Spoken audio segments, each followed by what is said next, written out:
I'm here with John McLoughlin from Jerome Winery. Hi, John. How you doing? Good.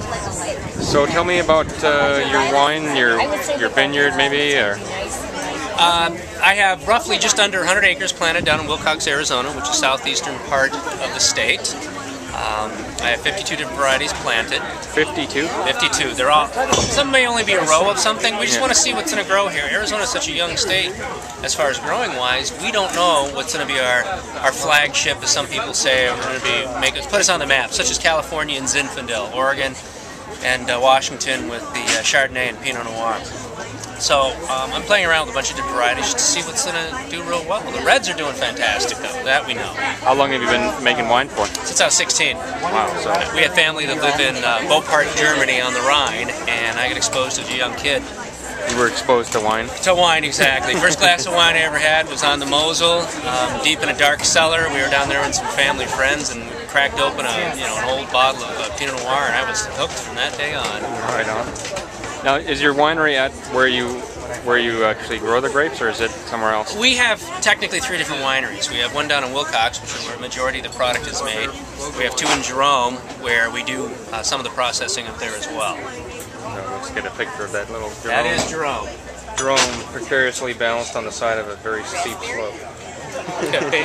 And it does move. It slowly moves. Not as much as it did years ago, but it still moves occasionally. Yeah.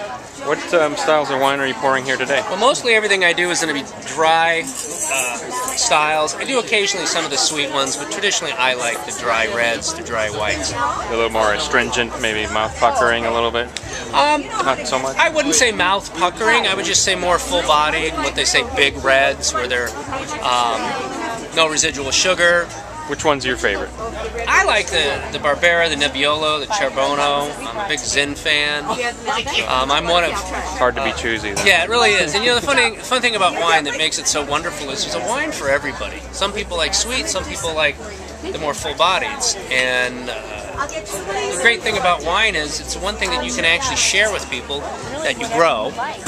You actually watch it progress as time goes on. You actually take the grape, you make the wine. And when the wine is ready to be bottled, you bottle it, and you can actually share it with somebody. It encourages, the whole thing about wine is it encourages you to slow down, sit with somebody, and enjoy it. It's not like a shot where it's pound it and move on. It forces you to enjoy not only what you're eating, what your friendship, but enjoy life a little bit. I guess it's innate in the creature of the wine. Now, do you have something here that maybe they aren't growing in other parts of Arizona, or what's unique about Jerome Winery? Got some bubbly over there, looks like. Yeah, we have sparkling. We have a sparkling raspberry and almond. We're the only ones that are doing that. I pretty much offer that because it's a nice peripheral for a lot of people who aren't big wine drinkers. It's something you can direct them towards where they like. That would be good for breakfast, maybe? Oh yes, it's great. It'd be early, great for the early mornings. What I like about it is even a lot of the men like it because it's not a normal. Women just like champagne. There's something about champagne that women like. The sparkling almond or raspberry, it leaves a little bit of room for the men to drink it too. Great, I'm just going to quick pan across the bottles here so people might know what they look like when they... All the labels are old family photos. Whenever I do a bottling, I pick a family photo that I like, that will fit that type of wine, and then we have fun with it. Great-grandfather, First World War, he was actually with the Red Baron, the unit, the Red Baron.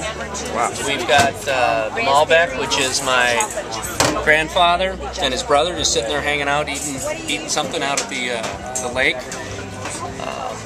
Got the Barbera, which is my grandfather. He actually was a barnstormer as a younger kid, so he walked on wings and he did tested parachutes. You have an exciting family history. We actually do have a pretty good family history. Some of our relatives, Franz Gruber, the individual that wrote Silent Night, he was a great relative of ours. Wagner, my grandmother's side, she was related to Wagner, the composer. So you could have been a musician maybe too, right? I can't play. I can't play. I like beating on drums. I can play a mean kazoo. Later at night after. Yeah, nobody's around, you know.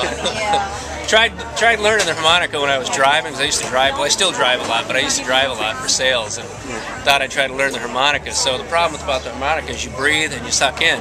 You get out of breath pretty fast. Well, the problem was I started getting hyperventilation when I was driving, almost passed out and crashed into somebody. You got to pull over. Yeah, so that didn't work too well. I tried the mouth harp, that didn't work real well either.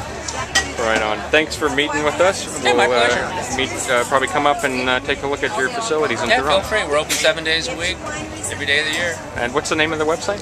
JeromeWinery.com. Super. Thanks. Yeah, my pleasure. It was nice meeting you.